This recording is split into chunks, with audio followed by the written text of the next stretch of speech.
دوای ئەوەی یانەی گازی باکوور سەرکەوتنی بۆ خولێسەرەکانی عێراق بەدەستێنە و مێژووی بۆ خۆی و شاری کەرکووک نووسیەوە سەرجەم ڕێکخراوە و گروپ و میدیا جیاوازەکان و پاڵپشتی یانی گازی باکووریان کردو با ژمارەی پێوانەی لە یاریگادا ئامادە دەبوون. لا درێژەیان پاڵپشتیانە شێوارەی دوێنێ لە هەڵی سیروان تاڵەبانی گروپی مۆمەکانی کەرکووک خەڵاتی ڕێزدەنانی پێشکەش با بەشێک لە ئەنجامەکانی کرد کە پاڵپشتی گازی باکووریان کرد بۆ لە یاریەکانی خولنایابی عێراقدا.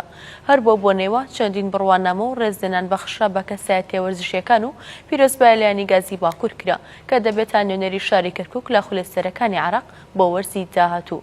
هیوایان خواست یانی گازی باکوور بتوانێت پەرەباستی وەرزشی تۆپی پێ بدات لە شاری کەرکووکدا.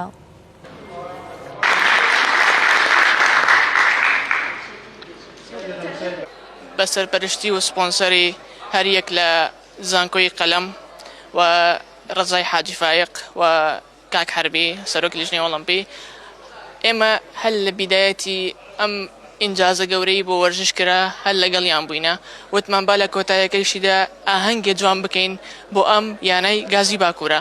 ئێمە زۆر خۆشحاڵ بووین. ئێمە ئەوانەمان تەکریم کرد کە لە مەسئولەکان ئەوانی کە پاڵپشتی یانەکە بوون و زائیدەن وەکو سەرۆکی گروپی مۆمەکانی کەرکووک ئەو ئەندامانە تەکریم بکرد کە هاتن لە یانەکە بە دەنگ و بە سەنگ تەشجیعیان کرد.